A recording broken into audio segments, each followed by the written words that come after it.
Hello everyone, welcome to my channel অনুশীলন plus. আজকে আমরা এই ভিডিওতে আজীবক সম্প্রদায় নিয়ে আলোচনা করব।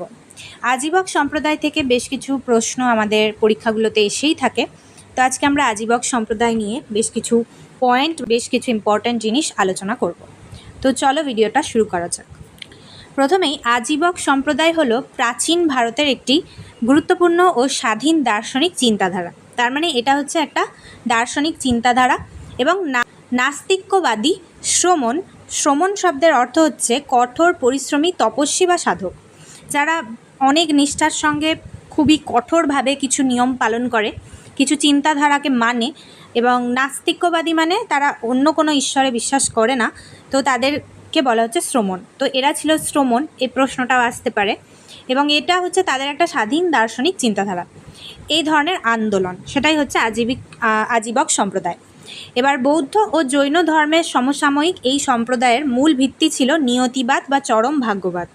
মানে এরা নিয়তি বা চরম ভাগ্যতে বিশ্বাস করতো, যে ভাগ্যই সব থেকে বড় ব্যাপার, নিজের চিন্তা দিয়ে বা নিজের কর্ম দিয়ে কিছুই করা সম্ভব নয়। তো বৌদ্ধ আর জৈন ধর্মের সমসাময়িকই ছিল এই আজীবক সম্প্রদায়।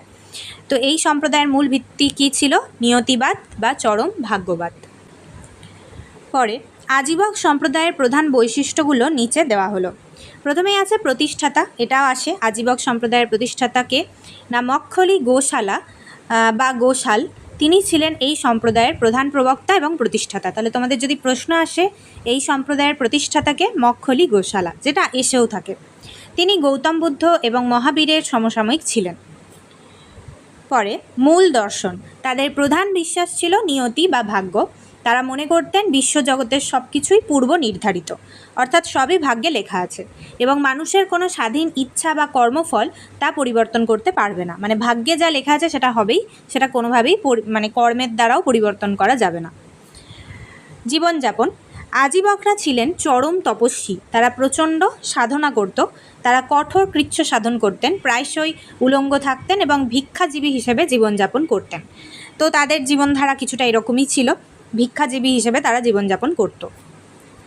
পরে রাজকীয় পৃষ্ঠপোষকতা, মৌর্য সম্রাট মেনলি বিন্দুসার, চন্দ্রগুপ্ত মৌর্যের পুত্র বিন্দুসার এই সম্প্রদায়ের প্রতি গভীরভাবে আকৃষ্ট ছিলেন এবং তাদের পৃষ্ঠপোষকতা করতেন।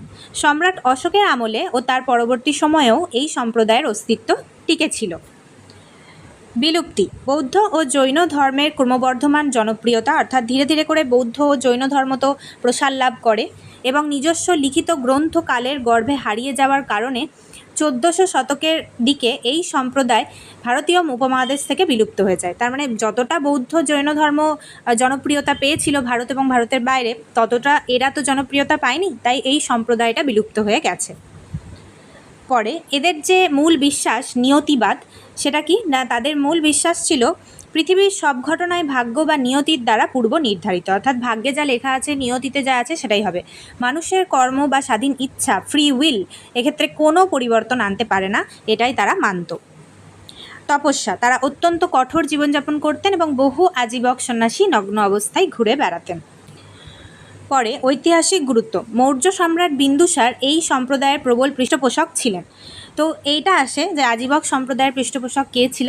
বিন্দুসার, চন্দ্রগুপ্ত মৌর্যের পুত্র, অশোকের বাবা।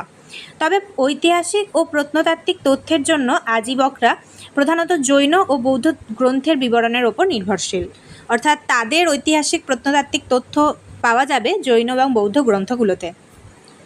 এই প্রশ্নটা খুবই এসে থাকে যে সম্রাট বিন্দুসার আজীবক সম্প্রদায়ের সন্ন্যাসীদের জন্য বিহারের গয়ার কাছে বরাবর পাহাড়ে গুহা নির্মাণ করিয়ে দিয়েছিলেন। তো বরাবর গুহাটা কে দান করেছিলেন আজীবক সন্ন্যাসীদের? সম্রাট বিন্দুসার, এটাও আসে।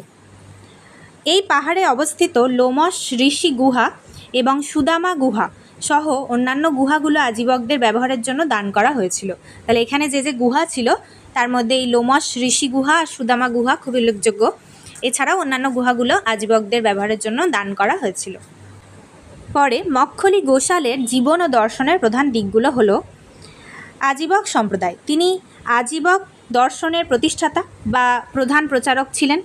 নিয়তিবাদ মানতেন, অর্থাৎ তার দর্শনের মূল ভিত্তি ছিল নিয়তি বা ভাগ্য। তিনি বিশ্বাস করতেন সুতোয় বাঁধা একটি বল যেমন গড়িয়ে সম্পূর্ণ না হওয়া পর্যন্ত থামে না, তেমনি প্রতিটি জীবকে তার নির্ধারিত সুখ দুঃখ জন্মমৃত্যুর চক্র অতিক্রম করতে হয়, অর্থাৎ নিয়তিতে যা যা লেখা আছে সব তাকে ভোগ করতে হয়, এটাই তার চিন্তাধারা ছিল।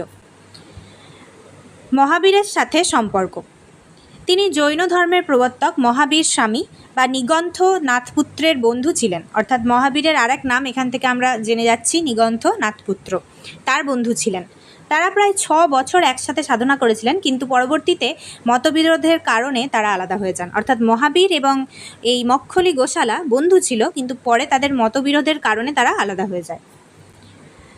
তারপরে বুদ্ধের সমালোচনা। গৌতম বুদ্ধ তার এই নিয়তিবাদী চিন্তাধারার তীব্র সমালোচনা করেছিলেন। অর্থাৎ গৌতম বুদ্ধের চিন্তাধারা তো একটু আলাদা ছিল, তিনি পুরোপুরি নিয়তির ওপর তো বিশ্বাস করতেন না, তাই নিয়তিবাদী এই যে চিন্তাধারা, যে নিয়তিতে যা আছে তা তোমাকে ভোগ করতে হবেই, এই ব্যাপারটার পুরো এগেনস্টে ছিল গৌতম বুদ্ধ। কারণ মক্খলি গোশাল কর্মের স্বাধীনতা বা মানুষের চেষ্টার গুরুত্বকে অস্বীকার করতেন। তিনি বলতেন কর্ম করেও লাভ নেই, মানুষের চেষ্টা করেও লাভ নেই।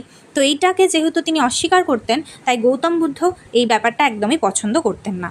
তো এখান থেকে আমরা বেশ কিছু ইনফরমেশন জানতে পারলাম। তো তোমাদের যদি ভিডিওটা এই পর্যন্ত ভালো লেগে থাকে অবশ্যই একটা লাইক করতে পারো, এছাড়া শেয়ার করতে পারো, কমেন্ট করে জানাতে পারো কেমন লাগলো, আর কোন টপিকের ওপর ভিডিও চাও সেটাও অবশ্যই কমেন্টে লিখে জানাতে পারো। আর এরকমই ভিডিও দেখার জন্য সাবস্ক্রাইব করে রাখতে পারো চ্যানেলটা। আজকের মতো ভিডিওটা এখানেই শেষ করছি, ধন্যবাদ।